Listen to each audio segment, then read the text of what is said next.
Welcome all of U. ഇപ്പോൾ രണ്ട് video ആണ് നമ്മളിതിന് മുമ്പ് പ്രസിദ്ധീകരിച്ചത്.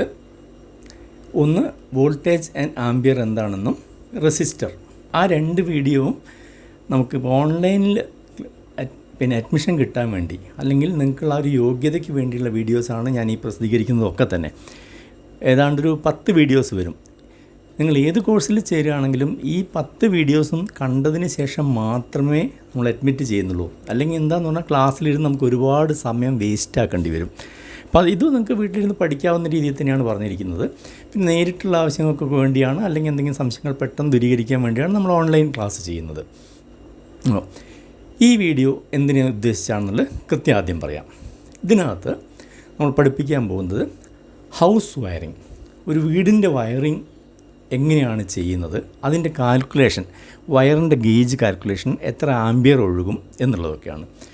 അതിനുശേഷം നമ്മൾ പഠിക്കുന്നത് ഫ്യൂസ് എന്ന് പറഞ്ഞാൽ എന്താണ്, സീരീസ് ആൻഡ് പാരലൽ കണക്ഷൻ. അത് ബൾബ് ഉപയോഗിച്ചിട്ടും ചെറിയ ബൾബ് ബാറ്ററിയിൽ നമ്മൾ വെച്ചിട്ട് പരിശീലിക്കുന്നു. സീരീസ് ആൻഡ് പാരലൽ കണക്ഷൻ കൃത്യമായി പഠിച്ചിരിക്കണം, അതിൻ്റെ വ്യത്യാസങ്ങൾ അറിഞ്ഞിരിക്കണം. പിന്നെ ഹൗസ് വയറിംഗ് എന്തിന് പഠിക്കുന്നു എന്നൊരു ചോദ്യം കൂടെ വരാം. കാര്യം ഇത്രയേ ഉള്ളൂ. ഞാനിത് പറഞ്ഞതിൽ ഒരു പ്രത്യേക സിലബസാണ് ഈ കൊടുക്കുന്നത്, പഠിപ്പിക്കുന്ന രീതി. അതിനകത്ത് എല്ലാ കുട്ടികളും വീട്ടിലെ വയറിങ് പോലും ഒരു ഫ്യൂസ് പോയി കഴിഞ്ഞാൽ അതെങ്ങനെയാണ് കെട്ടാമെന്ന് അറിയാതെയാണ് ഇലക്ട്രോണിക്സിന് പഠിക്കുന്നത്. അപ്പോൾ ഏറ്റവും സിമ്പിളായിട്ട് പഠിക്കാൻ കഴിയുന്നതാണ് നിങ്ങൾക്ക് ഇലക്ട്രിക്കൽ വയറിംഗ് എന്ന് പറയുന്നത്.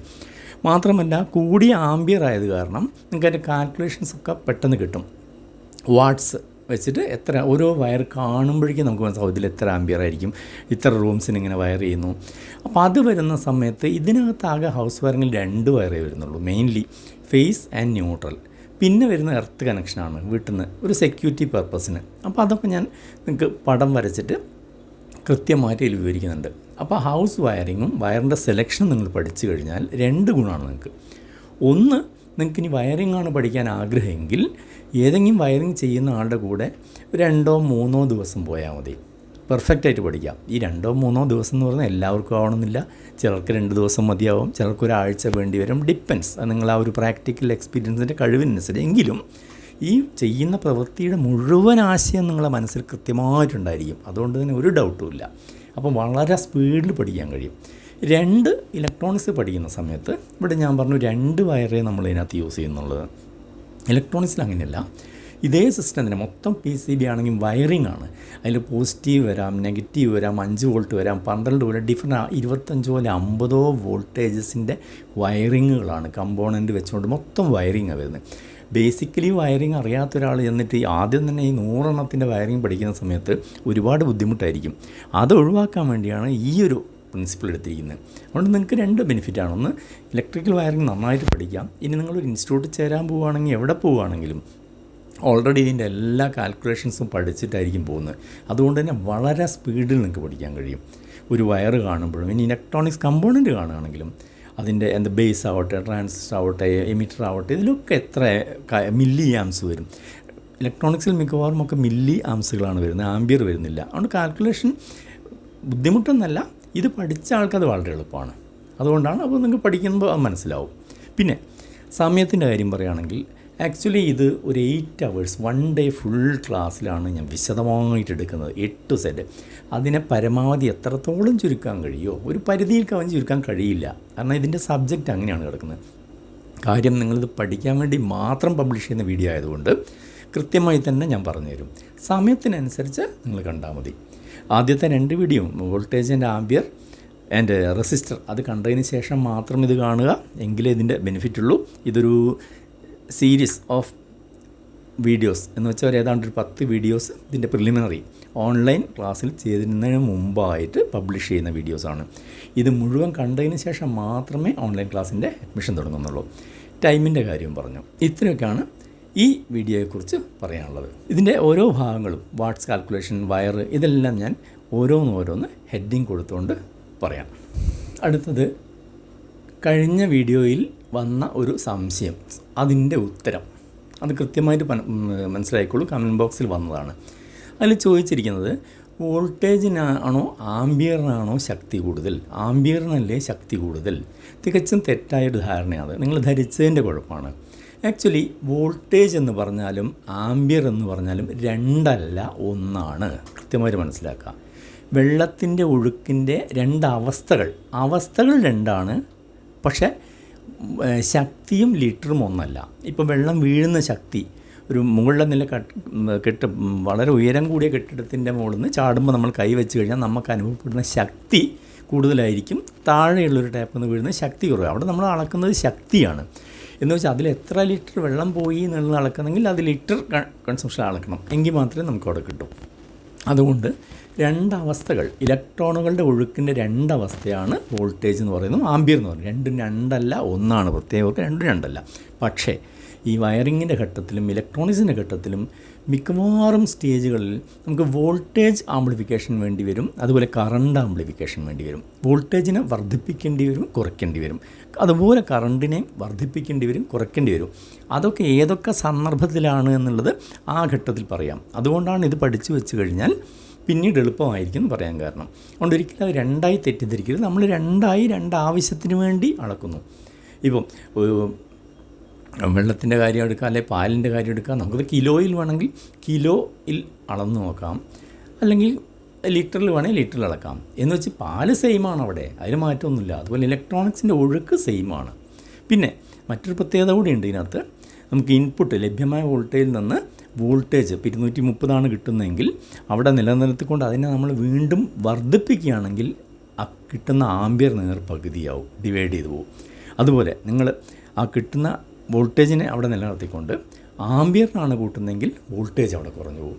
അപ്പോൾ ഡിപ്പെൻസ്, ഇത് ഒന്ന് കൂട്ടിക്കഴിഞ്ഞാൽ ഒന്ന് കുറയും. എന്ന് വെച്ചാൽ എപ്പോഴും അത് സെയിം ആയിരിക്കും. ഈ വോൾട്ടേജിൻ്റെ അല്ലെങ്കിൽ ആംബിയർ രണ്ടായി കാണണ്ട, ഒന്നായി കണ്ടാൽ മതി. അപ്പോൾ ആദ്യത്തെ സംശയത്തിൻ്റെ ഉത്തരം കൃത്യമായി കിട്ടിയെന്ന് വിചാരിക്കുന്നു. ഇനി ഓരോ ഭാഗങ്ങളും ചാപ്റ്റർ സെപ്പറേറ്റ് ഞാൻ സ്റ്റാർട്ടിങ്ങിൽ പറഞ്ഞതുപോലെ നമുക്ക് ഓരോന്നായി പരിശോധിക്കാം. വയറിംഗ് പഠിക്കുന്നതിന് മുമ്പ് നമ്മൾ ആദ്യം പരിചയപ്പെടേണ്ടത് വീട്ടുപകരണങ്ങൾ, ലൈറ്റുകൾ, ലാംപ്സ്, ഇതൊക്കെ കടയിൽ നിന്ന് വാങ്ങുമ്പോൾ അതിനകത്ത് രേഖപ്പെടുത്തിയിരിക്കുന്ന ഡീറ്റെയിൽസ്, വോൾട്ടേജ് ആൻഡ് ആംബിയർ. പക്ഷെ ആംബിയർ നേരിട്ടല്ല ഒന്നിലും രേഖപ്പെടുത്തുന്നത്, voltage into ampere, watts, W നിങ്ങൾ കാണാം, വാട്ട്സ്. എന്ത് സാധനം വാങ്ങിയാലും, ഇലക്ട്രിക്കൽ വാങ്ങിയാലും അതിനകത്ത് വാട്ട്സ് കൃത്യമായിട്ട് രേഖപ്പെടുത്തിയിരിക്കും.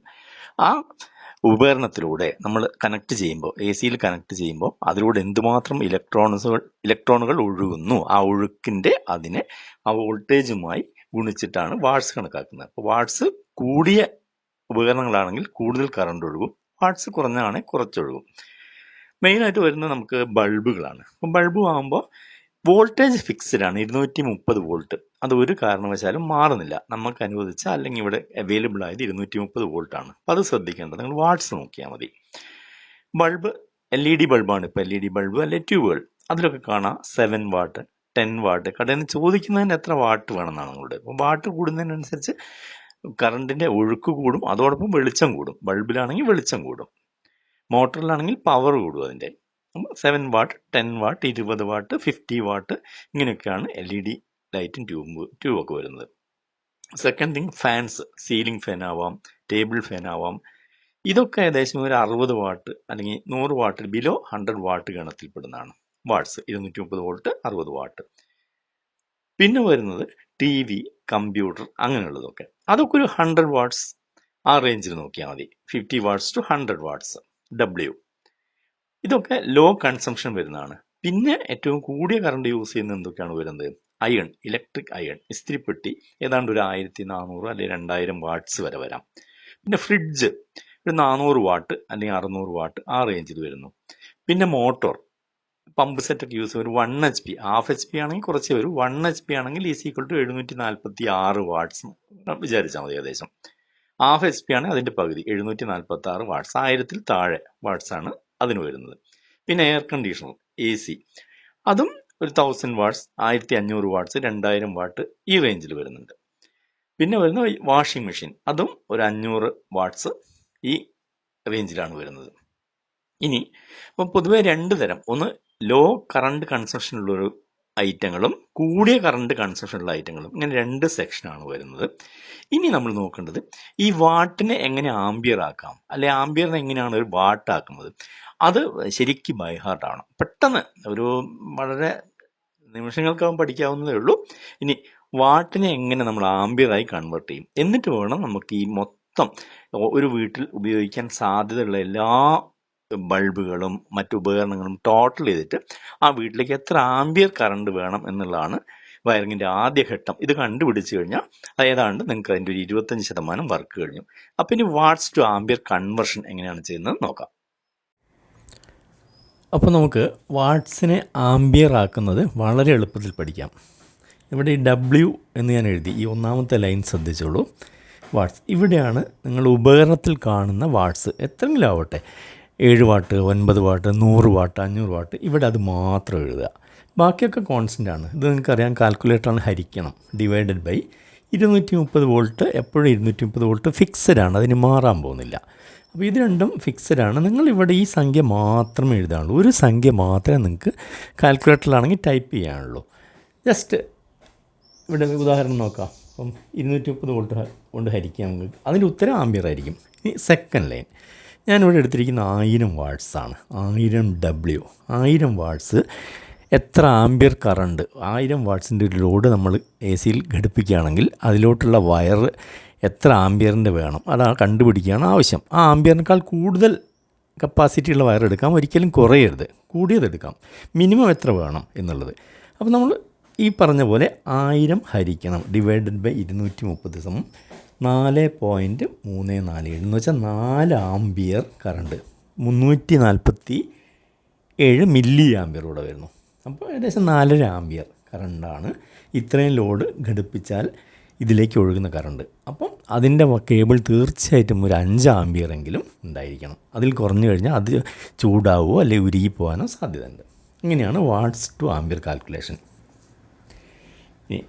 കൃത്യം 4.34 എന്ന് വരുന്നതുകൊണ്ട് 4 ആംബിയർ 347 മില്ലി ആംബിയർ. ഇനി മൂന്നാമത്തെ ഉദാഹരണം എടുത്തോളൂ. മൂന്നാമത്തെ ഉദാഹരണം എന്ന് പറഞ്ഞാൽ കോൺസ്റ്റൻറ്റ്, എന്നും നിങ്ങൾ മനസ്സിൽ ഓർത്ത് വെക്കേണ്ട ഒരു സംഭവമാണിത്. എന്താണെന്ന് പറഞ്ഞാൽ 230 വാട്ട് കാര്യം, വോൾട്ട് 230 നമുക്ക് ഫിക്സഡ് ആയതുകൊണ്ട് നിങ്ങൾക്ക് പെട്ടെന്ന് മനസ്സിൽ ഓർത്തിരിക്കാൻ വേണ്ടി ഞാനൊരു വാട്ട് എടുത്താണ്. 230 വാട്ട്. 230 വാട്ടിൽ സാധാരണ ഉപകരണങ്ങളൊന്നും വരാറില്ല, 250 വരാറുണ്ട്, 250. ഇത് നിങ്ങൾക്ക് ഓർക്കാൻ വേണ്ടി. അപ്പോൾ 230 വാട്ട്സിനെ 230 വോൾട്ട് കൊണ്ട് ഹരിച്ചാൽ ഡിവൈഡഡ് ബൈ ഉത്തരം 1 കിട്ടും, 1 ആംബിയർ. ഇതാണ് മനസ്സിലെപ്പോഴും വേണ്ടത്. പിന്നെ ഇതിൻ്റെ മുകളിലേക്കുള്ളതായിരിക്കും ഇലക്ട്രിക്കൽ ഫീൽഡ് വരുന്നത്. അടുത്തത് നോക്കിക്കഴിഞ്ഞാൽ നമുക്ക് 460 വാട്ട്, 460 ഹരിക്കണം 230 2 ആംബിയർ. ഇതിൻ്റെ നേരെ ഇരട്ടി എടുത്തു എന്നുള്ളൂ. ഡബിളായപ്പോൾ എന്തായി, ആംബിയർ കൂടി. പിന്നെ 230 താഴെ വരുന്നൊക്കെ മില്ലി ആംബിയർ ആയിരിക്കും. അതുകൊണ്ട് അതെങ്ങനെയാണെന്ന് കൂടെ നമുക്ക് നോക്കാം.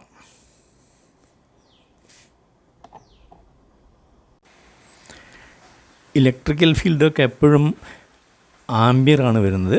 പവർ ഇലക്ട്രോണിക്സിലും ആംബിയറാണ് വരുന്നത്. മില്ലി ആംബിയർ നമ്മൾ ഇലക്ട്രോണിക്സിൻ്റെ ഫീൽഡിലേക്ക് കടക്കുന്ന സമയത്ത് മിക്കവാറും മുഴുവൻ മില്ലി ആംബിയർ ആയിരിക്കും. അതെന്താണ് അതിൻ്റെ വ്യത്യാസം എന്നൊരു ഉദാഹരണത്തിൽ പറഞ്ഞുതരാം. നമ്മൾ സാധാരണ പലചരക്ക് കടയിലൊക്കെ ചെന്ന് അരിയൊക്കെ വാങ്ങുകയാണെങ്കിൽ 1 കിലോ, 2 കിലോ, 5 കിലോ, 50 കിലോ ഇങ്ങനെയാണ് പറയുക. നേരെ മറിച്ച് നമ്മൾ സ്വർണ്ണക്കടയിലാണ് പോകുന്നതെങ്കിൽ നിങ്ങൾ ഓർത്ത് നോക്കൂ, അവിടെ എത്തിയാൽ നമ്മളൊക്കെ കിലോ എന്നുള്ള വാക്ക് വിട്ടു, ഒക്കെ ഗ്രാമിലേക്ക് മാറി. 1 ഗ്രാം, 2 ഗ്രാം, 3 ഗ്രാം, അങ്ങനെ 8 ഗ്രാം എത്തുന്ന സമയത്ത് ഒരു പവൻ എന്ന് പറയും, ഗ്രാമിലേക്ക് മാറി. അതേപോലെ തന്നെ നിങ്ങൾ 230 വാട്ട്സിൻ്റെ താഴെ എന്തുപകരണം കണ്ടാലും, ഉദാഹരണം നമ്മൾ LED ബൾബുകൾ 9 വാട്ട്, 50 വാട്ട്, സോൾഡറിങ് ആണ് 25 വാട്ട്, ഇതൊക്കെ മില്ലി ആംബിയറിലായിരിക്കും. അപ്പോൾ നമുക്ക് ഇലക്ട്രോണിക്സിൽ അതാണ് വേണ്ടത്. അപ്പോൾ മില്ലി ആംബിയർ എങ്ങനെയാണെന്നുള്ള ഒന്നുകൂടി നോക്കിക്കോളൂ. 1 മില്ലി ആംബിയർ, 2 മില്ലി ആംബിയർ, 3, അങ്ങനെ 50 എത്തുന്നു, 250, 500 മില്ലി ആംബിയർ, പിന്നെ 600, 650, 700, 900, 999 കഴിഞ്ഞാൽ 1000 മില്ലി ആംബിയർ എത്തിക്കഴിഞ്ഞാൽ പിന്നെ നമ്മൾ 1 ആംബിയർ എന്നാണ് പറയുന്നത്. ഈ മില്ലി ആംബിയർ എന്താണെന്നുള്ളത് ഇവിടെ വെച്ച് തന്നെ ശരിക്കും മനസ്സിലായിക്കൊള്ളണം. പിന്നെ രണ്ടാമത്തെ കാര്യം, 230 വാട്ടിൻ്റെ 230 വാട്ട്സ് ഉപകരണം വരെ അതിന് മുകളിലേക്ക് മാത്രമേ ആംബിയർ ഉള്ളൂ. 230/230 വോൾട്ട് 1 ആംബിയർ. ഇതാണ് ഞാനിത് കോൺസ്റ്റൻ്റായി മനസ്സിൽ സൂക്ഷിച്ചോളൂ. ഇതിൻ്റെ മുകളിൽ എത്ര വാട്ട്സ് നിങ്ങൾ കാണുകയാണെങ്കിലും, വാഷിംഗ് മെഷീൻ 500 വാട്ടാണെങ്കിൽ ഹരിക്കണം 230 സം 2.17, 2 ആംബിയർ 17 മില്ലി ആംബിയർ. 1000 വാട്ട്സ് എടുത്തോളൂ. 1000 വാട്ട്സിൻ്റെ എന്തെങ്കിലും ഒരു ഉപകരണം വരികയാണെങ്കിൽ 230 കൊണ്ട് ഡിവൈഡ് ചെയ്യുന്ന സമയത്ത് 4 ആമ്പിയർ വരും. 4.34 ampere, milli ampere. 4 ampere 340 milli ampere. അതുപോലെ 1500 വാട്ട്സ് AC എയർ കണ്ടീഷണർ എടുക്കുകയാണ്. 230 കൊണ്ട് ഹരിച്ച് അത്ര വരും 6 ആമ്പിയർ. 6.52 6.5 ആമ്പിയർ വരും. അപ്പോൾ എയർ കണ്ടീഷണറും ഇത്തരത്തിലുള്ള ഉപകരണങ്ങൾക്ക്, ഹെവി ഡ്യൂട്ടി ഉപകരണങ്ങൾ വർക്ക് ചെയ്യുന്ന സമയത്ത് നിങ്ങൾ കട്ടി കൂടിയ ഈ പറഞ്ഞിരിക്കുന്ന ഈ റേറ്റിംഗ് നമുക്ക് കിട്ടി ഇതിനേക്കാൾ കൂടിയ ആമ്പിയറുള്ള വയറുകൾ യൂസ് ചെയ്യണം. 230 വാട്ട്സിൻ്റെ താഴെ കാണുന്നതൊക്കെ ഇലക്ട്രിസിറ്റിയെ സംബന്ധിച്ച് നെഗ്ലിജിബിൾ, അത് വളരെ മില്ലി ആംസിലെടുക്കും. അപ്പോൾ ഒക്കെ 1 ആമ്പിയറിൻ്റെ താഴോട്ട് വരുന്ന വയറുകൾ അതിന് യൂസ് ചെയ്താൽ മതി. ഇപ്പം ജസ്റ്റ് നിങ്ങൾക്ക് ആ വയറിൻ്റെ ആമ്പിയർ കണക്കാക്കി തിരഞ്ഞെടുക്കാനുള്ള ഒരു അറിവ് കിട്ടിയെന്ന് ഇരിക്കുന്നു. ഈ ഒരു കാൽക്കുലേഷൻ ഇവിടെ ഇത്ര ഈസിയാണ്. ഇതുപോലെ തന്നെ ഈസി ആയിട്ട് നമുക്ക് ഡിസൈനിങ് സ്റ്റേജിലും ഇലക്ട്രോണിക്സിലും പഠിക്കാൻ വേണ്ടിയാണ് ഇത് മനസ്സിലാക്കുന്നതെന്ന് ഓർക്കുക. ഒഴിവ് സമയത്തൊക്കെ നിങ്ങൾ കാൽക്കുലേറ്റർ എന്തോ എടുത്തിട്ട് പലതരം ഉപകരണങ്ങൾ നോക്കി അതിൻ്റെ വാട്ട്സ് അത് എത്ര മില്ലി ആംസ് അല്ലെങ്കിൽ ആമ്പിയർ കൺസ്യൂം ചെയ്യുന്നു എന്ന് കണ്ടുപിടിച്ചുകൊണ്ടിരിക്കണം. 2-3 ദിവസം പരിശീലിച്ച് കഴിഞ്ഞാൽ നിങ്ങളതിൽ എക്സ്പെർട്ടാവും. പിന്നെ കണ്ടു കഴിഞ്ഞാൽ തന്നെ മനസ്സിലാവും. ഇപ്പോൾ തന്നെ കണ്ടില്ലേ 230ൻ്റെ ഇരട്ടി നമ്മളൊന്ന് മനസ്സിൽ സങ്കല്പിച്ചാൽ മതി. 440 500 ആകുമ്പോൾ ആമ്പിയർ ഡബിൾ ആവുന്നു, 2 ആമ്പിയർ വരുന്നു. ഇനി അതിൻ്റെ ഇരട്ടി എടുക്കുമ്പോൾ അതിൻ്റെ ഇരട്ടി വരുന്നു ആമ്പിയർ. 2 ആമ്പിയർ എന്നുള്ളത് 4 ആമ്പിയർ ആവുന്നു, പിന്നെ 6 ആവുന്നു, 8 ആമ്പിയർ ആവുന്നു. ഇങ്ങനെ കൂടി വരും. ഇങ്ങനെയാണ് ഈ വാട്ട്സ് ടു ആമ്പിയർ കാൽക്കുലേഷൻ എന്ന് പറയുന്നത്. ഇപ്പോൾ നിങ്ങൾ വ്യക്തമായി മനസ്സിലാക്കിയെന്ന് വിചാരിക്കുന്നു. നമ്മളിനി അടുത്ത സ്റ്റേജിലേക്ക്, ഇതിൻ്റെ വയർ സെലക്ഷനിലേക്ക് പോവാം. വയർ തിരഞ്ഞെടുക്കുന്നതിന് മുമ്പായി നമ്മൾ ആദ്യം തന്നെ സെലക്ട് ചെയ്യേണ്ടത് വീടിൻ്റെ ഏത് ഭാഗത്താണ് മെയിൻ സ്വിച്ച് വരുന്നത്, അതിനെ ടോട്ടൽ ലോഡ്, അതായത് ബൾബുകളുടെയൊക്കെ എണ്ണം നോക്കി 2-3 സെക്ഷനുകളായി തിരിക്കണം. ഒരുമിച്ച് എല്ലാം കൂടെ 2 വയറിൽ ചെയ്യരുത്, സെക്ഷനായിട്ടാണ് ചെയ്യേണ്ടത്. ഓരോ സെക്ഷനും സെപ്പറേറ്റ്. അപ്പോൾ വയറിൻ്റെ കട്ടി കുറയ്ക്കാൻ സാധിക്കും. പിന്നെ എന്തെങ്കിലും കംപ്ലയിൻറ്റ് വന്നാൽ പരിഹരിക്കാനും എളുപ്പമായിരിക്കും. അപ്പം ഇതിപ്പോൾ ഒരു ബിൽഡിങ്ങിൻ്റെ പ്ലാനാണ് ഇവിടെ കൊടുത്തിരിക്കുന്നത്. നിങ്ങൾക്ക് ഏത് പ്ലാനും എടുക്കാം. ഞാൻ ജസ്റ്റ് ഏതെങ്കിലും ഒരു പ്ലാൻ കൊടുത്തു എന്നേ ഉള്ളൂ. ആദ്യത്തെ ലൊക്കേഷൻ എന്ന് പറഞ്ഞാൽ നമ്മൾ KSEBിൻ്റെ പോസ്റ്റ് വീടിൻ്റെ ഏത് ഭാഗത്തുകൂടി പോകുന്നു എന്നുള്ളതാണ്. അപ്പോൾ അവിടെ നിന്നുള്ള കോർണറായിരിക്കും നമുക്ക് മെയിൻ സ്വിച്ച് ഫിറ്റ് ചെയ്യാൻ സൗകര്യം. അല്ലാതെ ഇവിടെ KSEB ലൈൻ പോകുമ്പോൾ പുറകുവശത്ത് ഫിറ്റ് ചെയ്യുമ്പോൾ ഇതിൽ വളഞ്ഞ് പോകാൻ ദൂരം കൂടുതലായിരിക്കും. അത് സാധ്യമെങ്കിൽ കുറയ്ക്കാൻ വേണ്ടി എവിടെയാണോ പോസ്റ്റ് വരുന്നത് അതിൻ്റെ അതാത് സെക്ഷൻ, ഇപ്പോൾ ഈ ഭാഗത്താണ് ഈ കോർണർ അല്ലെങ്കിൽ ഈ കോർണർ എടുക്കാം, ഇവിടെയാണ് ഇങ്ങനെ എടുക്കാം. നമുക്കിപ്പോൾ സങ്കല്പിക്കും ഇവിടെയാണെന്ന് വിചാരിക്കുക. KSEB ലൈൻ ഇതിലെയാണ് പോകുന്നതെങ്കിൽ ഇത് കാർ പോർച്ച്, എൻട്രൻസ്, വീടിൻ്റെ എൻട്രൻസ് ഗേറ്റ് ഇവിടെയാണ്. ഹാളിലേക്ക് കടക്കുന്നു. വലതുവശത്തേക്കൊരു ബെഡ്റൂം, ഇടതുവശത്തേക്കൊരു ബെഡ്റൂം, ഇവിടെ കിച്ചൺ, വാഷ്, അതുപോലെ ഇതിൻ്റെ ബാത്റൂം, ഇവിടെ കിച്ചൺ, അടുക്കള, ഇങ്ങനെ വരുന്നു. ഇവിടെ ചെറിയൊരു ഓപ്പൺ ഏരിയ, ഇവിടെ കാർ പോർച്ച്. മെയിൻ സ്വിച്ച് ഇതിൻ്റെ ചുമരിൽ ഇവിടെ എവിടെയെങ്കിലും കൊടുക്കാം. അതല്ലെങ്കിൽ ഈ ഭാഗത്ത് കഴിയുന്നു ഇവിടെ ആയിരിക്കും നല്ലത്. ഈ ബെഡ്റൂമിൻ്റെ പുറത്തായിട്ട് കാർ പോർച്ചിൻ്റെ അടുത്ത് ഇവിടെ മെയിൻ സ്വിച്ച് കൊടുക്കുകയാണെങ്കിൽ ഇവിടെ നിന്ന് ലൈൻ വലിക്കാം നമുക്ക്. ഈ KSEB ലൈൻ ടു മീറ്റർ ബോർഡുള്ളത് ഞാൻ ഇതിന് ശേഷം എക്സ്പ്ലെയിൻ ചെയ്യാം. ആദ്യം ഇതിനെ സെക്ഷനായി തിരിക്കുക എന്നുള്ളതാണല്ലോ നമ്മൾ ഇപ്പോഴത്തെ ആവശ്യം. ഇത്രയേ ഉള്ളൂ. ഇവിടെ മെയിൻ സ്വിച്ച് കിട്ടിക്കഴിഞ്ഞു. ഇനി നമ്മൾ നോക്കേണ്ടത് ഓരോ ബെഡ്റൂമിലും എത്രയാണ് നമുക്ക് പോയിൻറ്റ്സ് വരുന്നത്. പോയിൻറ്റ്സ് സാധാരണഗതിയിൽ ഒരു 2 ലൈറ്റ് വരും, ഒരു ഫാൻ വരും. അപ്പോൾ ആവറേജ് നിങ്ങളത് 7 വാട്ടോ 10 വാട്ടോ അങ്ങനെ നോക്കേണ്ട. ഒരു 50 വാട്ട്സ്, ഒരു പോയിൻറ്റിന് 50 വാട്ട്സ്, ലൈറ്റിനൊക്കെ 50 വാട്ട്സ് വെച്ച് കൂട്ടിക്കോളും. അപ്പോൾ ഒരു ഫാൻ, ഒരു 2 ലൈറ്റ്, 50ഉം 50ഉം 100ഉം 150 വാട്ട്സ് അത് തന്നെ വന്നു. പിന്നെ ഒരു പ്ലഗ് പോയിൻറ്റ്, കമ്പ്യൂട്ടറോ മോണിറ്ററോ അല്ലെങ്കിൽ ഇപ്പോൾ TV ഒക്കെ വെക്കണമെങ്കിൽ അതും ഒരു 100 പോയിൻ്റ് ഇട്ടോളൂ മിനിമം, ചെറിയ സാധാരണ പ്ലഗ്. അപ്പോൾ 150ഉം 100ഉം 250 വാട്ട്സ് ലോഡ് നമുക്ക് ഈ റൂമിൽ വരുന്നുണ്ട്. ഇതുപോലെ ഇതിലെത്ര വരുന്നുണ്ട് കണക്കാക്കുക, ഇതിലെത്ര വരുന്നുണ്ട് കണക്കാക്കുക, ഇതിൽ എത്ര വരുന്നുണ്ട് കണക്കാക്കുക. അങ്ങനെ ലൈറ്റ് ഫേസും ഫാൻ ഫേസും ലോ എല്ലാം കൂടി കണക്കാക്കിയതിന് ശേഷം നിങ്ങൾ 2 ലൈനായിട്ട് സങ്കല്പിക്കുക. ഒന്ന് മീറ്ററിൽ നിന്ന് ഈ ബെഡ്റൂം വഴി ഇതിൻ്റെ വാഷ്റൂം എല്ലാം കംപ്ലീറ്റ് ചെയ്തു, അങ്ങനെ ഒരു സെക്ഷൻ. അതിനുശേഷം ഈ ഹോളും, അപ്പോൾ ഇത് മുഴുവൻ ഒരു സെക്ഷൻ. ഒക്കെ നിങ്ങളിഷ്ടമാണ്, പ്രത്യേകിച്ച് റൂളൊന്നുമില്ല. പിന്നെ അതൊരു സെക്ഷൻ. പിന്നെ രണ്ടാമത്തെ സെക്ഷനിൽ കാർ പോർച്ച് കൊടുത്തതിന് ശേഷം കിച്ചണിലെ ലൈറ്റ്സ് കൊടുക്കുന്നു, അവിടുത്തെ വാഷ്റൂം കൊടുക്കുന്നു, ബെഡ്റൂം, ഈ പറഞ്ഞ പോലെ ഓരോ റൂമിലെയും വാട്ട്സ് കണക്കാക്കി ഇതൊക്കെ ഒരു പേപ്പറിൽ ഈ സെക്ഷൻ നമ്പർ 1 എത്ര വാട്ട്സ് വരുന്നു എഴുതുക, സെക്ഷൻ നമ്പർ 2 എത്ര വരുന്നു എഴുതുക. അപ്പോൾ 2 സെക്ഷൻ കിട്ടി. ഇനി ഒരു പ്രധാനപ്പെട്ട സെക്ഷനും കൂടി ഉണ്ട്. എന്താണെന്ന് പറഞ്ഞാൽ ഹെവി ലോഡ്സ്. ഇവിടെ എയർ കണ്ടീഷണർ വരാം, ഇവിടെ ഒരു എയർ കണ്ടീഷണർ വരാം, ഇവിടെ മിക്സി, അതുപോലെ ഫ്രിഡ്ജ്, ഇങ്ങനെയുള്ളതൊക്കെ വരാം. അപ്പം ഈ സെക്ഷൻ ഹെവി ഡ്യൂട്ടി സെക്ഷനൊക്കെ കണക്കാക്കിക്കൊണ്ട് അത് സെപ്പറേറ്റ് ഒരു ലൈൻ എടുക്കുക ഇങ്ങോട്ട്. അങ്ങനെ എടുത്താൽ എന്താ ഗുണം എന്ന് പറഞ്ഞു കഴിഞ്ഞാൽ നമുക്ക് ഹെവി ലോഡ് വയർ യൂസ് ചെയ്തുകൊണ്ട് അതെപ്പോഴും ഇൻഡിപെൻഡൻ്റ് ആയിരിക്കും. ലൈറ്റുകളൊന്നും ഹെവി ലോഡ്സ് ഒരു തരത്തിലും ബാധിക്കുന്നില്ല. സ്റ്റാർട്ടിങ്ങിൽ കുറച്ച് എക്സ്പെൻസീവ് ആണെങ്കിലും കുഴപ്പമില്ല, വർഷങ്ങളോളം ഉപയോഗിക്കേണ്ടതായതുകൊണ്ട് വീട് അങ്ങനെ ഡിസൈൻ ചെയ്യണം. അപ്പോൾ 2 സെക്ഷൻ. ഇനി പവർ സെക്ഷൻ 2 സെക്ഷനാക്കാൻ വേണമെങ്കിൽ ഇവിടുത്തെ ഒരു AC, അതുപോലെ ഒരു സെക്ഷൻ ഇതിൻ്റെ മിക്സിയുടെ ഒരു സെക്ഷനാക്കാം, ഇത് സെപ്പറേറ്റ് AC വേറെ സെക്ഷനാക്കാം. സെക്ഷൻ എത്ര വേണമെങ്കിൽ വർദ്ധിപ്പിക്കാം, ചിലവ് കുറച്ച് കൂടുന്നു മാത്രമേ ഉള്ളൂ. അപ്പോൾ ഞാൻ പഠിക്കാൻ വേണ്ടി നിങ്ങൾക്ക് ഇവിടെ 3 സെക്ഷൻ. ഒന്ന് ഇത്രയും ഒരു വരിയിൽ ഇത്ര റൂമുകളുടെ ലൈറ്റുകൾ, ഫാനുകൾ, കമ്പ്യൂട്ടറുകൾ അങ്ങനെയുള്ളതൊക്കെ വന്നു. രണ്ടാമത്തെ സെക്ഷനിൽ അതുപോലെ ലൈറ്റുകളും ഫാനുകളും ഒക്കെ കൂടി അത് വന്നു. മൂന്നാമത്തെ സെക്ഷൻ എന്ന് പറയുന്നത് ഫ്രിഡ്ജ്, മിക്സി, വാഷിംഗ് മെഷീൻ, ഇവിടെ ഒരു AC, ഇവിടെ ഒരു AC, എയർ കണ്ടീഷൻ, ഇതൊക്കെ കണക്കാക്കി വന്നു. അപ്പോൾ 3 ഫ്യൂസ് ഹോൾഡർ ഇവിടെ വരും. മെയിൻ സ്വിച്ചിൻ്റെ അടുത്തേക്ക് നമുക്ക് 3 ഫ്യൂസ് ഹോൾഡർ വരും. ഇങ്ങനെയാണ് ഇതിൻ്റെ സെക്ഷൻ തിരിക്കൽ. ഇനി അതൊരു പേപ്പറിൽ ഇതിൻ്റെ ലോഡ് ഏകദേശം ഇതിനനുസരിച്ച് ഞാനൊന്ന് അപ്രോക്സിമേറ്റ് എഴുതാം. ഇത് റൂം നമ്പർ 1, പോർച്ച് 2, 3, അങ്ങനെ ആ സെക്ഷൻ 3 സെക്ഷനിലും സെപ്പറേറ്റ് എത്ര വാട്ട്സ് വരുന്നുണ്ട് നോക്കി ആ ടോട്ടൽ വാട്ട്സിൻ്റെ ആംബിയർ കണക്കാക്കി വേണം നമ്മളതിൻ്റെ കേബിൾ തിരഞ്ഞെടുക്കാൻ. അപ്പോൾ ഇതിൻ്റെ ലെങ്ത്തും കൂടി പരിഗണിക്കണം. സാധാരണഗതിയിലൊക്കെ ഒരു 50 മീറ്റർ ടു 100 മീറ്ററിനകത്താണ് വരുന്നത്. എബോവ് പോവുകയാണെങ്കിൽ അതും വേറെ പരിഗണനയുണ്ട്. ഈ കാലത്ത് വാട്ട്സ് കാൽക്കുലേഷനൊക്കെ സോഫ്റ്റ്വെയർ ഉണ്ട്, ഈസിയാണ്, കമ്പ്യൂട്ടർ ടൈപ്പ് ചെയ്താൽ തന്നെ കിട്ടും. അതും ഞാൻ കാണിച്ചു തരാം. അപ്പം 3 സെക്ഷൻ മെയിൻ സ്വിച്ചിൻ്റെ പൊസിഷൻ കണ്ടുപിടിക്കുന്നു. അവിടുന്ന് 2 3 കുറഞ്ഞത് 2 3 സെക്ഷനുകൾ, ലൈറ്റ് ഫേസുകളുടെ ഓരോ സെക്ഷനും, പവർ ഉപകരണങ്ങളുടെ വാട്ട്സ് കൂടിയ ഉപകരണത്തെ മറ്റൊരു സെക്ഷൻ, ഇങ്ങനെ 3 സെക്ഷനായി തരംതിരിക്കണം എന്നുള്ളത് മനസ്സിലാക്കി. ഇനി പേപ്പറിൽ ഓരോന്നിൻ്റെ വാട്ട്സ് എഴുതി സെക്ഷൻ 1 എത്ര കേബിൾ വേണ്ടി വരും, കേബിൾ സ്ട്രെങ്ത്ത്, സെക്ഷൻ 2 എത്ര വേണം, സെക്ഷൻ 3 എത്ര വേണം, ഇതും കൂടെ കണ്ടുപിടിക്കാം. ഞാൻ ഏകദേശം ഒന്ന് കൂട്ടിയപ്പോൾ എങ്ങനെയാണ് കിട്ടിയത്. വളരെ വിശദമായ കാൽക്കുലേഷനൊന്നുമല്ല, നിങ്ങൾക്കൊരു ഐഡിയ, ആശയം മനസ്സിലാവാൻ വേണ്ടി പറഞ്ഞു തരുന്നതാണ്. അപ്പോൾ സെക്ഷൻ 1, സെക്ഷൻ 2, സെക്ഷൻ 3. ഒന്നിലിപ്പോൾ ആദ്യത്തെ ബെഡ്റൂമിൽ 2+1 എല്ലാം കൂടി 250 വാട്ട്, അത് 300 400 എത്രയെങ്കിലും ആവട്ടെ.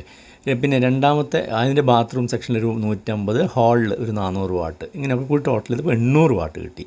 അപ്പോൾ നമ്മുടെ കണക്ക് പ്രകാരം 3.47 ആംബിയർ എന്ന് വെച്ചാൽ 3 ആംബിയർ 4 ആംബിയർ അല്ല 5 ആംബിയറിൻ്റെ കേബിൾ 2 വയർ വേണം ഈ സെക്ഷനിലേക്ക്, ഫേസും ന്യൂട്രും. പിന്നെ അതുപോലെ രണ്ടാമത്തെ സെക്ഷനിലേക്ക് 750 വാട്ട്സ് കിട്ടി. അതിനും നമുക്കൊരു 5 ആംബിയറിൻ്റെ വയർ, 2 വയർ, ഫേസും ന്യൂട്രും മോട്ടറും. അപ്പോൾ 2 4 വയർ, ഇവിടെ 2 വയർ വന്നു, ഇവിടെ 2 വയർ വന്നു, അത് 5 ആംബിയറിൻ്റെ. മൂന്നാമത്തെ സെക്ഷൻ എന്ന് പറയുന്നത് എയർ കണ്ടീഷണർ, മിക്സി, വാഷിംഗ് മെഷീനൊക്കെ വെച്ച് എനിക്ക് 3000 വാട്ട്സ് കിട്ടി. ഇത് 4000 5000 എത്രയെങ്കിലും ആവട്ടെ. അപ്പോൾ അതിന് നമ്മൾ ആംസ് വെച്ച് നോക്കുന്ന സമയത്ത് 13.04 13 ആംബിയർ 13.5 ആംബിയറോളം വന്നു. അപ്പോൾ നമ്മൾ അതിനൊരു 15 ആംബിയറിൻ്റെ വയറിങ് എടുക്കണം. അപ്പോൾ ആക്ച്വലി ഇത്രയൊക്കെയാണ് കിട്ടിയെങ്കിലും വയറിൻ്റെ തിക്നെസ് ഇതിനേക്കാൾ കൂടിയ ആംബിയറാണ് വരുന്നത്. പിന്നെ പരമാവധി പ്യുവർ കോപ്പർ വയർ നോക്കി വാങ്ങുക. ഇതോടൊപ്പം തന്നെ നിങ്ങളതിൻ്റെ മീറ്റർ, മെയിൻ സ്വിച്ചിൽ നിന്ന് എത്ര മീറ്ററാണ് നമ്മൾ എൻഡ് പോയിൻ്റ് വരെ വരുന്നതിൽ ടേപ്പ് എടുത്ത് നടത്തണം. ഇത്ര മീറ്റേഴ്സ് സ്വിച്ച് ബോർഡിലേക്ക്, സ്വിച്ച് ബോർഡിൽ നിന്ന് മുകളിലേക്ക്, അതിൻ്റെയൊക്കെ മീറ്ററും കൂടി എഴുതി വെക്കണം. ഓരോ സെക്ഷന് എത്ര മീറ്റർ കേബിൾ വരുന്നത് കണ്ടുപിടിക്കണം, എത്ര ആംബിയർ. അപ്പോൾ രണ്ടും കിട്ടി, നീളവും കിട്ടി, നിങ്ങൾക്ക് പിന്നെ അതിൻ്റെ ആംബിയറും വേണം. അപ്പോൾ ആംബിയറിനേക്കാളും പരമാവധി ഇരട്ടി വാങ്ങുക, പ്യുവർ കോപ്പർ വാങ്ങാൻ ശ്രമിക്കുക. അത്രയും കിട്ടിക്കഴിഞ്ഞിട്ടുണ്ടെങ്കിൽ ആ ഭാഗം നിങ്ങൾക്ക് റെഡിയായി. ഇനി വയർ തിക്നെസ് സെലക്ട് ചെയ്ത് നോക്കുക. അതിന് ചാർട്ടുകൾ അവൈലബിൾ ആണ്, കൃത്യമായ ചാർട്ടുകൾ. കടയിൽ ചെന്ന് നമ്മൾ സ്ക്വയർ MM ചോദിക്കുന്നത്. Square MM 1 square MM, 1.5 MM square MM, 2.5 MM square, ഇങ്ങനെയാണ് ഇലക്ട്രിക്കൽ ഷോപ്പിൽ വയർ ചോദിക്കുന്നത്. അതിൻ്റെ തിക്നെസ് അപ്പോൾ കോപ്പറിൽ വേണമെന്ന് പറയാം. അതിൻ്റെ ലെങ്ത്ത് ഒരു കോയിൽ മീൻസ് മിക്കവാറും ഒരു 93 മീറ്റർ 95 മീറ്റേഴ്സ് ആയിരിക്കും, 100 മീറ്റർ ഉണ്ടാവില്ല, യാർഡ്സിലാണ് വരുന്നത്. അപ്പോൾ ഈ ചാർട്ടിൽ 1.5 മുതലേ ഉള്ളൂ. പക്ഷേ ഒരു MM സ്ക്വയർ ആണെങ്കിൽ ഇവിടെ 18 ആംബിയർ 6 ആംബിയർ ആയിരിക്കും. 6 ആംബിയറിന് 1 MM മതി. അപ്പോൾ 1 MM ചെയ്യേണ്ട, വീടൊക്കെ എപ്പോഴും 1.5 എങ്കിലും മിനിമം സ്റ്റാർട്ട് ചെയ്യണം. അതിൻ്റെ കപ്പാസിറ്റി നോക്കൂ, 1.5 MM സ്ക്വയറിൽ 18 ആംബിയർ വരെ ആ കേബിൾ അതിന് ലോഡ് എടുക്കാൻ സാധിക്കും. 18 താഴോട്ട് എത്ര വേണം, 18 കൂടുതലാവരുത്. അത് വാട്ട് KWLൻ്റെ കപ്പാസിറ്റി പറയാൻ 4.25 4205 കിലോ വാട്ട്. അപ്പോൾ 4250 വാട്ടാണ് വരുന്നത്. 240 വോൾട്ടിൽ, 230 240 240 വോൾട്ടാണ് കപ്പാസിറ്റി, വോൾട്ടേജ് കപ്പാസിറ്റി. അതുപോലെ 2.5 MM സ്ക്വയർ വയർ എന്ന് പറഞ്ഞു കഴിഞ്ഞാൽ ഇതിൻ്റെ അടുത്തത് 24 ആംബിയർ വരും. നമുക്കവിടെ 700 വാട്ട്സോ 3000 വാട്ട്സേ നമുക്ക് കിട്ടിയുള്ളൂ. അപ്പോൾ 15 ആംബിയർ മതി, എങ്കിലും 2.5 വെച്ച് നിങ്ങൾക്ക് ചെയ്യാം. അപ്പോൾ 24 ആംബിയർ വരെ കപ്പാസിറ്റി ഉണ്ട്. 240 വോൾട്ട് 5.7 kW കപ്പാസിറ്റി. ഇനിയും വലിയ വയറിങ്ങിലേക്കൊക്കെ പോവുകയാണെങ്കിൽ 4 സ്ക്വയർ യൂസ് ചെയ്യേണ്ടി വരും. ചില വലിയ ഫ്ലാറ്റുകളിലൊക്കെ ഒരുപാട് ലോഡ് 4 mm, അത് 32 ആംബിയറാണ് കൺസ്യൂം ചെയ്യുന്നത്. ഇൻഡസ്ട്രിയൽ പർപ്പസൊക്കെ വളരെ ഹെവി വയറിങ് ആംബിയർ വരുമ്പോൾ 6 സ്ക്വയറിലേക്ക് പോകേണ്ടി വരും. 6 mm സ്ക്വയർ എന്ന് പറയുന്നത് 40 ആംബിയറാണ് അതിൻ്റെ കപ്പാസിറ്റി. അപ്പം നിനക്ക് കോപ്പറാകുമ്പോൾ ഭയങ്കര വില വ്യത്യാസം വരും. അല്ല എപ്പോഴും ഇതുപോലെ ആംബിയർ റേറ്റിംഗ് കൂടിയ കേബിൾ ഇങ്ങനെ സ്ക്വയറിൽ പറഞ്ഞുകൊണ്ടാണ് വയർ തിരഞ്ഞെടുക്കേണ്ടത്. ഇനി നമുക്ക് മെയിൻ സ്വിച്ചിൽ നിന്ന് KCB പോസ്റ്റിൽ നിന്ന് മെയിൻ സ്വിച്ച് വരെയും അവിടെ ഫ്യൂസ്, കട്ടൗട്ടർ, മീറ്റർ ഇതൊക്കെ വെച്ചിട്ടുണ്ട്. അതിൻ്റെ ആവശ്യം എന്താണെന്ന് കൃത്യമായി മനസ്സിലാക്കിയതിന് ശേഷം അവിടെ നിന്ന് ഈ ഓരോ പോയിൻറ്റിലേക്കും ലൈറ്റുകൾ എത്തിക്കുന്നതിൻ്റെ ഒരു സിമ്പിൾ ചാർട്ട് വരച്ച് കാണിച്ചു തരാം. KCB ലൈനിൽ നിന്ന് ആദ്യം തന്നെ നിങ്ങൾക്ക് സർവീസ് വയർ വഴി നിങ്ങൾ ഈ മെയിൻ ബോർഡിലേക്ക് വീട്ടിൽ സ്ഥാപിച്ച ബോർഡിൻ്റെ മീറ്റർ, എനർജി മീറ്റർ എന്ന് പറയും, എത്ര യൂണിറ്റ് കറണ്ട് നിങ്ങൾ ഉപയോഗിച്ചു എന്നറിയാൻ വേണ്ടി 2 വയറാണ് ഇവിടുന്ന് വരുന്നത്, ഫേസ് ആൻഡ് ന്യൂട്രൽ. ഇത് കൊടുത്ത പോലെ ഒന്ന് ബ്ലാക്ക് വയറും ഒന്ന് റെഡ് വയറും ആയിരിക്കും. ഏതാണ്ട് 32 ആംബിയറോളം കപ്പാസിറ്റി ആയിരിക്കും അതിന്, അലുമിനിയം വയർ. ആ വയർ എക്സ്പ്ലെയിൻ ചെയ്ത് തരാം. നേരെ മീറ്ററിൻ്റെ അകത്തോട്ട് ഇൻപുട്ടിലേക്ക് ഫേസും ന്യൂട്രും കിടക്കുന്നു. അതുപോലെ നേരെ പുറത്തേക്കും വരുന്നു ന്യൂട്രും ഫേസും. ഇവിടെ ഒന്നും വെച്ച് ആരും കറണ്ട് എക്സ്ട്രാ മോഷ്ടിക്കാതിരിക്കാൻ വേണ്ടിയാണ് ഇങ്ങനെ നേരിട്ട് മീറ്ററിലേക്ക് കൊടുക്കുന്നത്. അതിനുശേഷം ഫേസും ന്യൂട്രും പുറത്തേക്ക് വരുമ്പം ന്യൂട്രൽ നേരെ നിങ്ങളെ മെയിൻ സ്വിച്ചിലേക്ക് പോയി. മെയിൻ സ്വിച്ച് എന്ന് പറഞ്ഞാൽ ഫേസ് 2 സ്വിച്ചുകൾ ഒരുമിച്ച് ഒരു ലിവർ കൊണ്ട് ഓപ്പറേറ്റ് ചെയ്യുന്ന സ്വിച്ചാണ്. ന്യൂട്രും ഫേസും ഒരുമിച്ച് ഓഫ് ചെയ്യാനും ഓൺ ചെയ്യാനും സാധിക്കും. ന്യൂട്രൽ ലൈൻ നേരിട്ട് അതിലോട്ട് കൊടുത്തു. ഇതിനകത്ത് 2 ഫ്യൂസ് ഉണ്ട്. ഫേസ് ഒരു വലിയൊരു ഫ്യൂസ് കാരിയർ വഴിയാണ് കൊടുക്കുന്നത്. ഇതിൻ്റെ പേരാണ് കട്ടൗട്ട് എന്ന് പറയും. ഈ ഫ്യൂസ് ഇല്ലാതെ ഒരിക്കലും കണക്ഷൻ കൊടുക്കില്ല. എന്താണ് കാരണം എന്ന് പറഞ്ഞു കഴിഞ്ഞാൽ ഇപ്പോൾ 32 ആംബിയറാണല്ലോ വരുന്നത് വയർ. നമ്മളെ കൺസെപ്ഷൻ അനുസരിച്ച് ഇതിനകത്ത് കെട്ടുന്ന കമ്പി കെട്ടിയിടുകയാണ് ചെയ്യുന്നത്. അത് ഒരു 10 ആംബിയർ അല്ലെങ്കിൽ 11 ആംബിയർ ആയിരിക്കും. വല്ല കാരണവശാലും ഷോർട്ട് സർക്യൂട്ട് വരികയാണെങ്കിൽ ഈ സർവീസ് വയർ ഒന്ന് ഉരുകിപ്പോവാതിരിക്കാൻ, കത്തിപ്പോവാതിരിക്കാൻ വേണ്ടി സെക്യൂരിറ്റി പർപ്പസിനാണ് ഫ്യൂസ് വെക്കുന്നത്. ഫ്യൂസിനെ കുറിച്ച് കുറച്ചുകൂടി ഡീറ്റെയിൽ ആയിട്ട് പറഞ്ഞുതരാം. അപ്പോൾ ഫേസ് ഈ കട്ടൗട്ട് ഫ്യൂസ് വഴി മെയിൻ സ്വിച്ചിലോട്ട് പോകുന്നു, ന്യൂട്രൽ ലൈൻ നേരിട്ട് പോകുന്നു. ഇനി ഇത് സീരീസ് കണക്ഷൻ എന്ന് പറയും. ഇവിടെയാണ് നമ്മൾ സീരീസ് ആൻഡ് പാരലൽ എന്നും കൂടി മനസ്സിലാക്കണം. സീരീസ് കണക്ഷൻ്റെ പ്രത്യേകത, ഈ ഫ്യൂസ് നിങ്ങൾ എപ്പോഴെങ്കിലും കാരിയറിൽ നിന്ന് ഡിസ്കണക്ട് ചെയ്ത് കഴിഞ്ഞാൽ വീട്ടിലെ മൊത്തം വൈദ്യുതി കണക്ഷൻ വിച്ഛേദിക്കപ്പെടും. അതാണ് സീരീസ് കണക്ഷൻ്റെ ഒരു പ്രത്യേകത. അതിൽ കൊടുത്തിരിക്കുന്ന ഒരെണ്ണം ഡിസ്കണക്റ്റ് ആയാൽ അല്ലെങ്കിൽ കരിഞ്ഞു പോയാൽ വീടിൻ്റെ ഹോൾ ലൈറ്റ് ഓഫ് ആവും, ഒന്നും വർക്ക് ചെയ്യില്ല. അങ്ങനെ ഒരു സെക്യൂരിറ്റി പർപ്പസിനാണ് ഇത് കൊടുക്കുന്നത്. ഫ്യൂസ് വഴി മെയിൻ സ്വിച്ചിലെത്തി. മെയിൻ സ്വിച്ചിനകത്തും സ്വാഭാവികമായും 2 ഫ്യൂസ് കാണാം, എഡീഷണൽ സെക്യൂരിറ്റി. ചിലപ്പോൾ ഈയിടെയൊക്കെ ന്യൂട്രലിന് ഫ്യൂസ് കൊടുക്കാറില്ല, ഫേസിന് മാത്രം ലിങ്ക് വെച്ച് ഷോർട്ട് ചെയ്യും. എനിവേ നിങ്ങൾക്ക് പെട്ടെന്ന് എന്തെങ്കിലും ഇവിടെയൊക്കെ ഒരു പ്രശ്നം വന്ന് ഓഫ് ചെയ്യണമെങ്കിൽ ഈ ഒരു ലിവർ ഉപയോഗിച്ച് സഡൻലി ഓഫ് ചെയ്യാൻ വേണ്ടി മെയിൻ സ്വിച്ചിലേക്ക് കയറി. മെയിൻ സ്വിച്ചിൻ്റെ പുറത്തുനിന്ന് വരുന്നതാണ് ഇനി നമ്മൾ വയറിങ്ങിന് ഹൗസ് കണക്ഷൻ പോകുന്നത്. അവിടെ എന്തൊക്കെയാണ് സംഭവിക്കുന്നത്? ന്യൂട്രൽ ലൈൻ കോമൺ ആയതുകൊണ്ട് നമ്മളെ 3 സെക്ഷനും കോമൺ ആയതുകൊണ്ട് അതൊരു സ്ട്രിപ്പിൽ കൊടുത്ത് അവിടെ വെക്കും. എല്ലാവർക്കും ഇതൊന്ന് കോമൺ എടുക്കുന്നത്. അതിനകത്ത് സ്വിച്ചുകളൊന്നും വരുന്നില്ല. പിന്നെ 3 ഫ്യൂസും കൂടെ നമ്മൾ അഡീഷണലായിട്ട് കൊടുക്കുന്നു.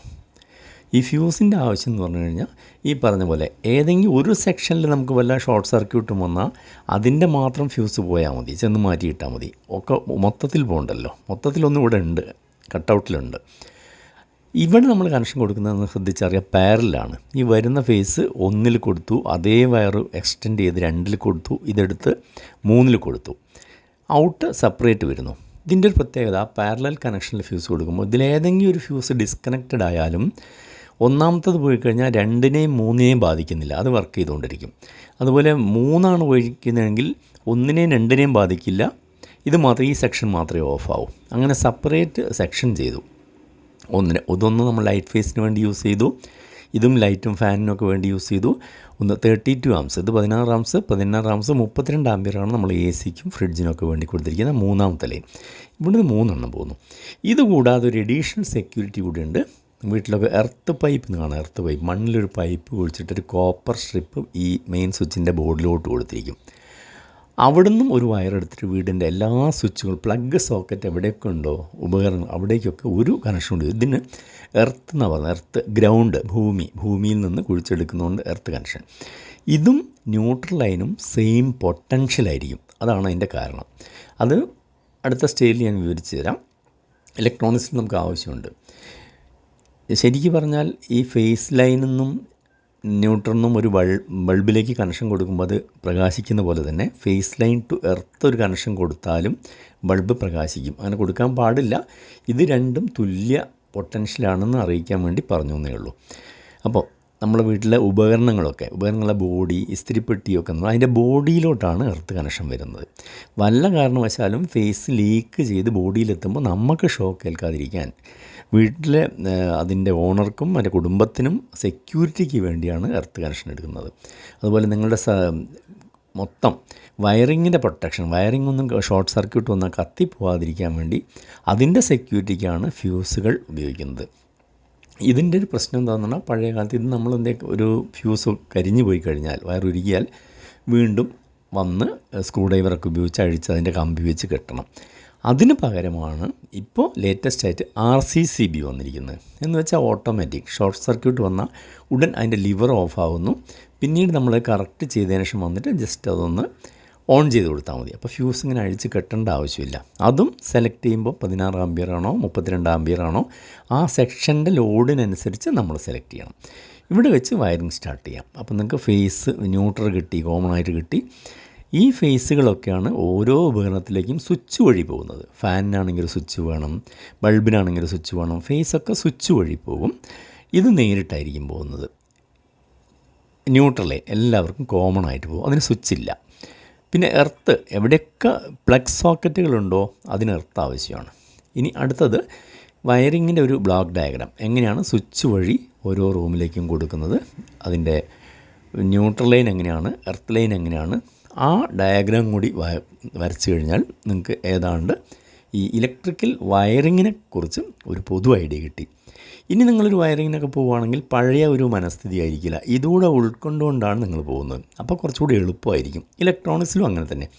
അതിനു വേണ്ടിയാണ് ഇത്രയും എക്സ്പ്ലെയിൻ ചെയ്യേണ്ടി വന്നത്. നമുക്ക് ആ വയറിങ്ങിൻ്റെ ഡയഗ്രാം ഒന്ന് വരച്ച് നോക്കാം.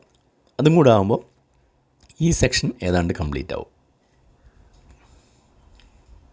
സെക്ഷൻ ഫ്യൂസിന് ശേഷമുള്ള ഒരു ഭാഗമാണ് ഞാൻ വിവരിക്കുന്നത്.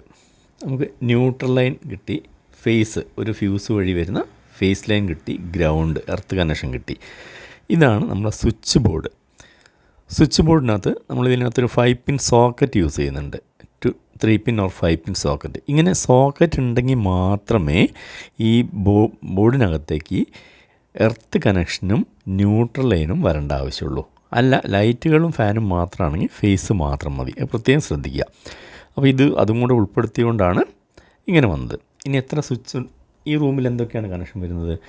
ബൾബ് 1, ബൾബ് 2, ഫാന് 3 എണ്ണം, പിന്നെ ഒരു പ്ലഗ് പോയിൻ്റ് വരുന്നുണ്ട്. അപ്പോൾ ഇതിനൊരു സ്വിച്ച് വേണം, ഇതിന് 3 സ്വിച്ച് വേണം. അപ്പോൾ 4 സ്വിച്ച് വേണം. 1, 2, 3, 4. ന്യൂട്രലിന് ഞാൻ പറഞ്ഞു സ്വിച്ചില്ല, നേരിട്ട് കൊടുക്കാമെന്ന്. ന്യൂട്രലിന് ഇവിടുന്ന് സ്റ്റാർട്ട് ചെയ്തു, ബൾബ് 1ലേക്ക് കൊടുത്തു, ഇങ്ങോട്ടൊന്നും വരുന്നില്ല. പിന്നെ ഇങ്ങനെ വളച്ചൊരു വര ഇട്ട് കഴിഞ്ഞാൽ അതിനർത്ഥം ക്രോസ്ഡ് വയറിനാണ്. ഈ വയറും തമ്മിൽ ജോയിൻ്റ് ഇല്ല. ഇലക്ട്രോണിക്സിൽ സ്കീമാറ്റിക് ഡയഗ്രാം വരയ്ക്കുമ്പോഴും ഇങ്ങനെ തന്നെയാണ്. ക്രോസ്ഡ് വയർ എന്ന് പറയുന്നത്, അല്ലെങ്കിൽ ജോയിൻ്റ് വയർ അല്ല എന്നർത്ഥം. സോ ഇതിന് ന്യൂട്രൽ കിട്ടി. അവിടെ നിന്ന് തന്നെ ഒരു വയറെടുത്ത് ബൾബ് 2ന് ന്യൂട്രൽ ലൈൻ കൊടുത്തു, വീണ്ടും ഫാനിന് നമ്മൾ ന്യൂട്രൽ കൊടുത്തു. ഇനി ഈ പ്ലഗിലേക്ക് ന്യൂട്രൽ ആവശ്യമായതുകൊണ്ട് അവിടുന്ന് ആ ന്യൂട്രൽ ലൈൻ നമ്മൾ പ്ലഗിലും കൊടുത്തു. ന്യൂട്രലിൻ്റെ വർക്ക് കഴിഞ്ഞു, ഇനി അവിടെ വർക്കില്ല. അടുത്തത് ഈ എർത്ത് കണക്ഷൻ എന്ന് പറഞ്ഞാൽ പ്ലഗിന് മാത്രമാണ് യൂസ് ചെയ്യുന്നത്. സോ നേരിട്ട് വരുന്നു, പ്ലഗിൻ്റെ ഏറ്റവും മുകളിലുള്ള വലിയ ഹോളിലേക്ക് എർത്ത് കൊടുത്തു, ഗ്രൗണ്ട്. ഇതാണ് എർത്ത് കണക്ഷൻ. ഇതിനവിടെ മാത്രമേ റോളുള്ളൂ, കഴിഞ്ഞു. ഇനി നമ്മളെ ഫേസ് ആണുള്ളത്. അപ്പോൾ ഇവർക്കെല്ലാവർക്കും ഫേസ് കിട്ടുമ്പോഴാണ് ഇനി ഓൺ ആവുന്നത്. 1ാമത്തെ ബൾബ്, 2ാമത്തെ ബൾബ്, 3ാമത്തെ ഫാന്. അതിനെന്ത് വേണം? സ്വിച്ചിന് നിങ്ങൾക്കറിയാം ഓരോന്നിനും 2 പോളായിരിക്കും ഉള്ളത്, സിംഗിൾ. ഒരു ഇന്നും ഔട്ടും ഇന്നും ഔട്ടും. ഇത് ഷോർട്ട് ആകുമ്പോഴാണ് പുറത്തേക്ക് പോകുന്നത്. അതുകൊണ്ടൊരു കാര്യം ചെയ്യാം, ഇതിൻ്റെ താഴെയുള്ള എല്ലാ പിന്നുകളും കൂടെ 4 സ്വിച്ചിൻ്റെയും കൂടി നമുക്ക് ഒരു കമ്പി എടുത്തിട്ട് ഷോർട്ട് ചെയ്ത് സ്ക്രൂ ചെയ്യാം. എന്നിട്ട് ഫേസ് ലൈൻ നമ്മൾ നേരെ ഇവിടെ കൊടുക്കുന്നു. അപ്പം ഈ എല്ലാ സ്വിച്ചിൻ്റെയും താഴെ ഫേസ് എത്തിക്കഴിഞ്ഞു. ഇനി ഓരോ സ്വിച്ചും അമർത്തുന്നതിനനുസരിച്ച് അതാത് ഉപകരണത്തിലേക്ക് ഫേസ് പോകും. അപ്പോൾ അത് ഓണാവും. അപ്പോൾ ഓൺ ഓഫ് ഇവിടെ വെച്ച് ചെയ്യാം. ഇത് ബൾബ് 1ൻ്റെ സ്വിച്ച്. അപ്പോൾ ഇതിൻ്റെ ഓപ്പോസിറ്റ് അടുത്ത പിന്നുന്ന ഒരു വയർ എടുത്തിട്ട് ന്യൂട്രൽ അല്ലാത്ത ഭാഗത്തേക്ക് ഫേസ് കൊടുക്കുന്നു. അപ്പോൾ ഈ സ്വിച്ച് ഓൺ ചെയ്യുന്ന സമയത്ത് ഇതുവഴി ഇതിന് ഫേസ് കിട്ടും, ഫേസും ന്യൂട്രലും കിട്ടും, ഓണാവും. അതുപോലെ തന്നെ രണ്ടെന്നൊരു വയർ എടുത്ത് 2ലേക്ക് കൊടുക്കുന്നു. ഫാനിന് നമ്മൾ ഇവിടുന്ന് ഒരു കണക്ഷൻ എടുത്തിട്ട് നേരെ ഫാനിലോട്ട് കൊടുക്കുന്നു. ഇനി റെഗുലേറ്റർ ആവശ്യമുണ്ടെങ്കിൽ ഇതുപോലെ 2 സ്വിച്ച് അതിനും കാണും. റെഗുലേറ്റർ വഴി സീരീസ് ആയിട്ട് കയറി ഇറങ്ങിപ്പോൾ അവിടെയാണ് സീരീസ് കണക്ഷൻ എന്ന് പറയുന്നത്. ഈ ഓരോ ബൾബിനെയും സംബന്ധിച്ച് അല്ലെങ്കിൽ ഫാനിനെ സംബന്ധിച്ച് ഈ സ്വിച്ച് കിടക്കുന്ന സീരീസ് കണക്ഷനാണ്. എന്ന് വെച്ചാൽ ഇത് ഓഫ് കട്ടായാൽ ഇത് വർക്ക് ചെയ്യില്ല, ഇത് കട്ടായാൽ ഇത് വർക്ക് ചെയ്യില്ല. മൊത്തത്തിൽ നമ്മൾ പവർ സപ്ലൈ പാരലാണ്, എല്ലാവർക്കും പാരലായിട്ട് ഫേസ് വരുന്നു, ന്യൂട്രൽ വരുന്നു. സ്വിച്ചുകൾ മാത്രം സീരീസ് ആയി കൊടുക്കുന്നു. ഫാനിന് റെഗുലേറ്റർ ആവശ്യമുണ്ടെങ്കിൽ ഈ സ്വിച്ച് വഴി സ്വിച്ചിൽ നിന്ന് റെഗുലേറ്ററിലോട്ട് കൊടുത്ത് ഇതുപോലെ 2 കണക്ഷനും കൂടി വരും. റെഗുലേറ്റർ വഴി കൊടുത്താൽ നിങ്ങൾക്ക് സ്പീഡ് നിയന്ത്രിക്കാൻ കഴിയും. ഇങ്ങനെയാണ് ഇലക്ട്രിക്കൽ വയറിങ്ങിൻ്റെ ഒരു ഘടന. ഇതിപ്പോൾ 2 വയർ ഫേസും ന്യൂട്രലും ഗ്രൗണ്ടും മാത്രമേ ഉള്ളൂ. ഇതുപോലെ തന്നെ 25, 30, 40 ഒക്കെ വയർ, ഡിഫറെൻറ്റ് ടൈപ്പ് ഓഫ് വോൾട്ടേജിൻ്റെ വയറാണ് ഇലക്ട്രോണിക്സിൽ വരുന്നത്. അതിൻ്റെ മുന്നോടിയായി നിങ്ങൾ ഇത്രയെങ്കിലും കുറച്ച് ഭംഗിയായി പഠിച്ചു കഴിഞ്ഞാൽ ആ ഘട്ടത്തിൽ വളരെ ഈസിയായിട്ട് മനസ്സിലാവും എന്നതുകൊണ്ടാണ് ഇത് പഠിപ്പിക്കേണ്ടി വന്നത്. ഇനി നിങ്ങൾ ഇതിനകത്ത് ഒരു കാര്യം കൂടി അറിയാനുള്ളൂ, ഫ്യൂസിൻ്റെ വർക്കിങ്ങും എന്താണ് അതിൻ്റെ ശരിയായ പ്രവർത്തനം കൂടി. അതും കൂടി ആയിക്കഴിഞ്ഞാൽ ഞാൻ ഈ പറഞ്ഞ ഏതാണ്ട് ചാപ്റ്ററുകളൊക്കെ ഇതിൽ കവറായി. അപ്പോൾ നമുക്ക് ഫ്യൂസിനെ കുറിച്ച് കുറച്ചുകൂടി ഡീറ്റെയിൽ ആയിട്ട് പഠിക്കാം. ഇതവിടെ ഫേസ് ആൻഡ് ന്യൂട്രൽ 2 ലൈൻ വരുന്നു. ഇത് ഫ്യൂസ് വഴി വരുന്നു. ഇതാണ് ഫ്യൂസ് കാരിയർ. അപ്പോൾ ഈ കമ്പിൻ്റെ ഒക്കെ കപ്പാസിറ്റി, ആംബിയർ കപ്പാസിറ്റി നോക്കിക്കോളൂ. നമുക്ക് സർവീസ് വയർ വരുന്നത് ഇത് 32 ആംബിയറിൻ്റെ ആണ് വരുന്നത്, മെയിൻ സ്വിച്ചിലോട്ട് വരുന്നത്. ഇവിടെ പിന്നെ അതിന് ശേഷം നമ്മൾ യൂസ് ചെയ്തിരിക്കുന്നത് ഏകദേശം 16 ആംബിയറിൻ്റെ ഒക്കെ വയറാണ് വയറിങ് ചെയ്തിരിക്കുന്നത്. മൊത്തത്തിൽ എല്ലാ ലോഡും കൂടെ വർക്ക് ചെയ്യുമ്പോൾ നമുക്കൊരു 5 ആംബിയർ അല്ലെങ്കിൽ ഒരു 8 ആംബിയറേ വരുന്നുള്ളൂ എന്ന് വിചാരിക്കുക കൺസംഷൻ. അപ്പോൾ അത് എന്ത് വേണം? അപ്പോൾ നമ്മളെപ്പോഴും ഇതിനേക്കാൾ 8 ആംബിയർ, അതിനേക്കാൾ 1, 2 ആംബിയർ മാത്രം കൂടുതൽ വരുന്ന രീതിയിലൊരു കമ്പി ഉപയോഗിച്ചാണ് ഫ്യൂസ് കെട്ടേണ്ടത്.